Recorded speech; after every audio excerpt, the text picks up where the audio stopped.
DJ Guddu Raj mix by Pyare Arjun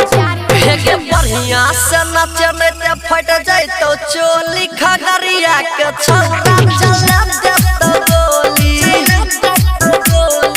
बढ़िया से नचने ते फट जाए तो चोली खगरिया के छौरा चले दे तो गोली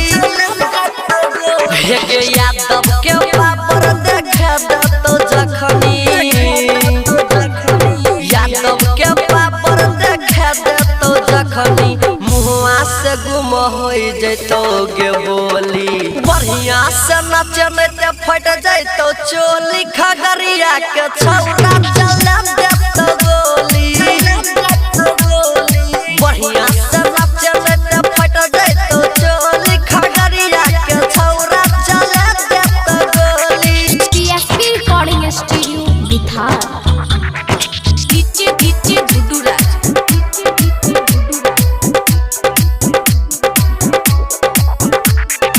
लखनपुर महेश पटेल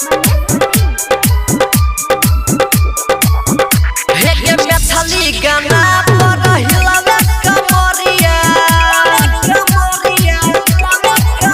हेगे मैथिली गाना पर हिलावे कमरिया चोली के खोली में डलबो नमरिया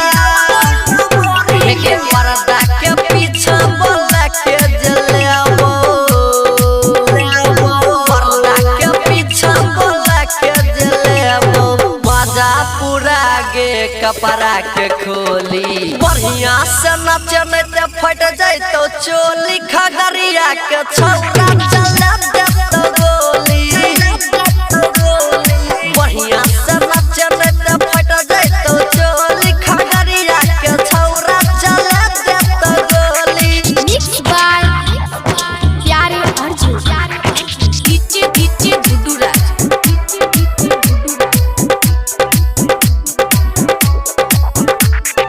लखनपुर महेश पटेल हेगे गणेश राज कहौ बार गे हेगे गणेश राज कहौ बार गे ई हमा के छौरा होय छै रंगदार गे हेगे लगाबे ने देरी जुटल लोग ढेरी लगाबे न देरी जुटल लोग ढेरी अखनो कहै छियौ जान हमर डोली बढ़िया से नचने ते फट जाए तो चोली खगरिया के छौरा चले दे तो गोली बढ़िया से नचने ते फट जाए तो चोली खगरिया के छौरा चले दे तो गोली। PSP recording studio Bihar.